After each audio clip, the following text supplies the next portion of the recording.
반갑습니다. 틈틈이와 알아보는 미국 주식. 오늘은 마이크로봇 메디컬, 티커명 MBOT를 심층 해부해 보겠습니다. 요즘 의료기술 분야 정말 뜨겁죠. AI다, 로봇이다 해서 하루가 다르게 변하고 있는데요.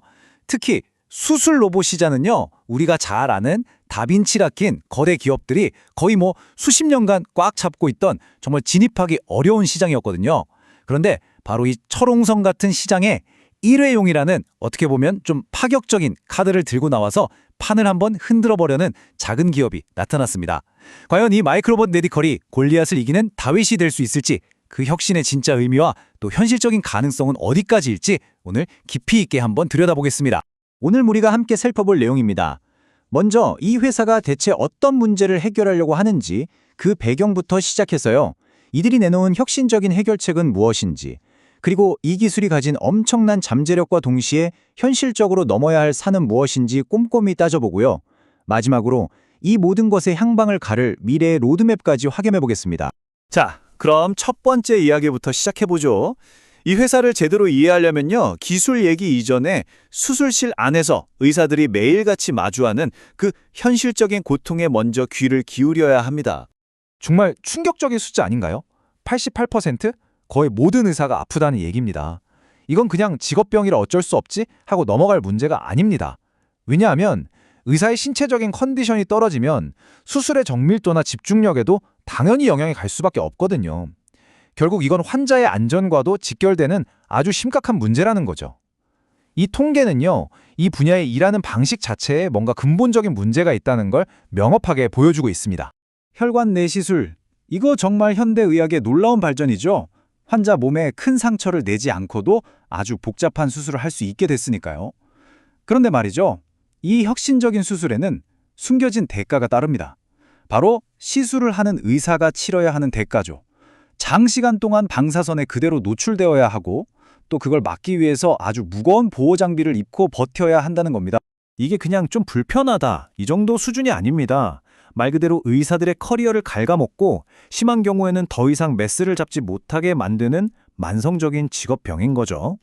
한번 상상해보세요. 매일같이 무거운 갑옷을 입고 방사선이 쏟아지는 전쟁터에 나서는 겁니다. 환자의 생명을 구하기 위해서 정작 자기 자신의 건강을 담보로 잡히고 있는 셈이죠. 자, 이렇게 명확한 문제가 오랫동안 존재했는데 마이크로봇은 과연 어떤 해결책을 들고 나왔을까요? 바로 여기에 이 기업의 모든 것이 담겨 있다고 해도 과언이 아닙니다. 바로 이겁니다. 리버티 시스템. 세계 최초로 나온 완전히 한 번 쓰고 버리는 일회용 혈관 내 시술 로봇입니다. 우리가 보통 생각하는 크고 복잡하고 좀 위압적이기까지 했던 그런 수술 로봇과는 생긴 것부터가 완전히 다르죠. 아주 새로운 접근법을 보여주고 있습니다. 자, 바로 이 슬라이드가 이 회사의 핵심 전략을 아주 명확하게 보여주는데요. 왼쪽에 보이는 게 기존의 거대한 수술 로봇이에요. 딱 봐도 비싸 보이죠? 수억 원에 달하는 초기 비용에 설치하려면 공간도 엄청나게 차지하고, 그러니까 소수의 아주 큰 병원들만 겨우 감당할 수 있는 그런 높은 벽이었던 거죠. 그런데 오른쪽 리버티 시스템을 한번 보세요. 이 회사는 아예 그 벽을 허물 생각을 한 게 아니라 그 옆에 새로운 길을 낸 겁니다. 초기 비용이라는 장벽 자체를 거의 없애버리고 어떤 병원이든 한번 써볼까 하고 쉽게 도입할 수 있도록 문턱을 확 낮춘 거죠. 이게 핵심입니다. 이 비유가 비즈니스 모델의 차이를 정말 기가 막히게 설명해 주네요. 마이크로봇은 저 비싼 세미트럭 한 대를 팔려는 게 아닙니다. 컨버터블 자동차 본체는 아주 싸게 혹은 거의 공짜로 주고 시술할 때마다 필요한 연료, 즉 일회용 로봇 키트를 계속해서 파는 거죠. 우리가 잘 아는 질레트의 면도기, 면도내 모델이랑 똑같습니다. 병원 입장에서는 초기 투자 부담이 거의 0에 가까워지고요. 시술 건수가 늘어나면 늘어날수록 마이크로봇의 매출은 자동으로 쭉쭉 올라가는 아주 강력한 반복 수익 구조를 설계한 겁니다. 그럼 지금부터는요, 이 혁신적인 아이디어가 과연 실제 데이터로는 어떻게 증명됐는지, 그리고 이게 왜 파괴적인 성장으로 이어질 수 있는지 그 근거들을 하나씩 짚어보겠습니다. 첫 번째 숫자, 100%입니다. 이게 모든 것의 시작점이라고 할 수 있죠. 아주 복잡하고 미세한 혈관 속을 헤쳐나가서 목표 지점까지 단 한 번의 실패도 없이 도달했다는 뜻입니다. 이건 그냥 기계가 잘 움직였네, 이 수준을 넘어서요, 이 로봇이 사람 의사의 손만큼 아니 어쩌면 그 이상으로 정교하고 믿을만 하다는 걸 데이터로 증명해낸 겁니다. 만약 이 100%라는 숫자가 없었다면 그 뒤의 이야기는 아무 의미가 없었을 겁니다. 두 번째는 92%. 이건 의사들한테는 정말 생명과도 같은 숫자죠. 기존 방식으로는 절대로 피할 수 없었던 그 방사선 피폭량을 10분의 1 이하로 확 줄여줬다는 거거든요. 단순히 무거운 납조끼를 벗어서 편해졌다, 이 정도가 아닙니다. 의사들이 자기 건강을 희생하지 않으면서 더 오랫동안, 더 안전하게 환자를 돌볼 수 있는 환경 자체를 만들어줬다는 의미입니다. 의사들이 이 기술을 반길 수밖에 없는 가장 강력한 이유 중 하나죠. 그리고 세 번째, 0.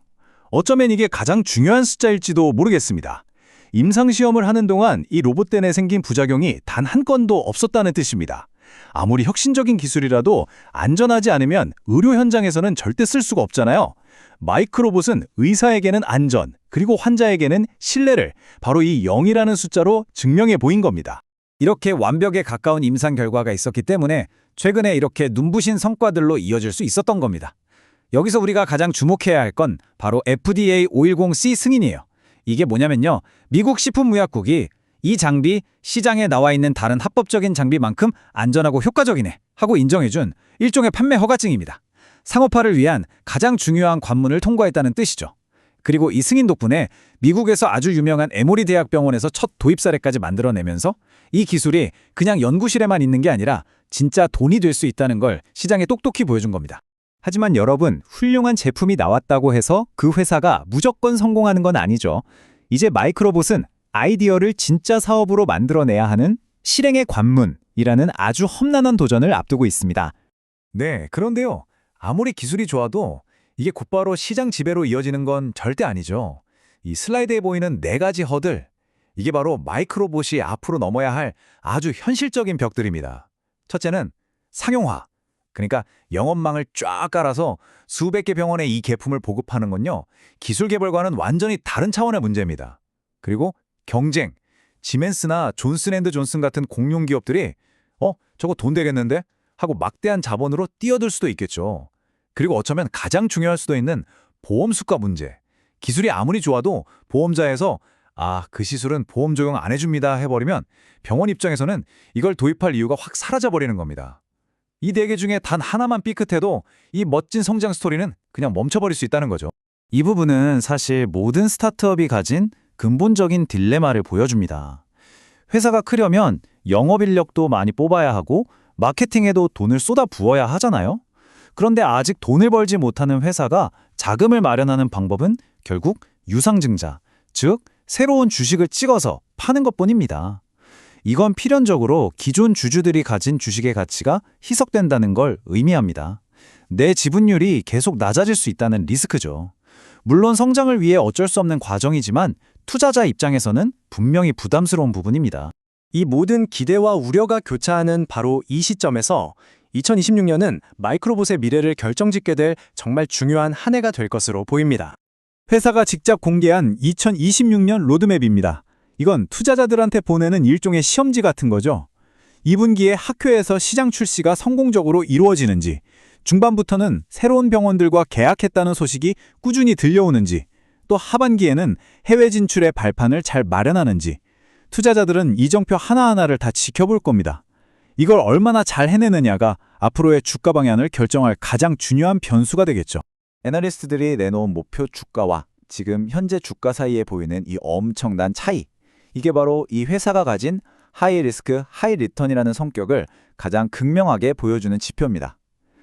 시장은 아직 저 실행의 관문에 과연 넘을 수 있을까 하고 의심의 눈초리를 보내고 있지만, 만약에, 정말 만약에 이 회사가 로드맵대로 성공 가도를 달리기 시작한다면 이 격차만큼의 엄청난 상승 잠재력이 열려있다는 뜻도 되니까요. 기대와 우려가 정말 팽팽하게 공존하는 시점입니다. 결국 마이크로봇의 이 도전은 우리에게 이런 근본적인 질문을 던지고 있습니다. 미래의 수술실은 지금처럼 거대하고 복잡한 장비가 아니라 작고 스마트한 일회용 도구들이 지배하는 시대가 될 것인가? 과연 한 번 쓰고 버리는 이 작은 로봇이 수십 년간 굳어져온 수술실의 패러다임을 통째로 바꿀 수 있을까요? 그 흥미진진한 여정의 결과는 이제 막 시작됐습니다. 오늘 살펴본 심층 리포트가 여러분의 투자의 기준을 잡는 데 도움이 되셨길 바랍니다. 이 기업의 성공 가능성에 대한 더 날카로운 토론은 저희 오디오 팟캐스트 본편에서 이어가겠습니다. 다음 분석을 원하시는 기업이 있다면 댓글로 남겨주십시오.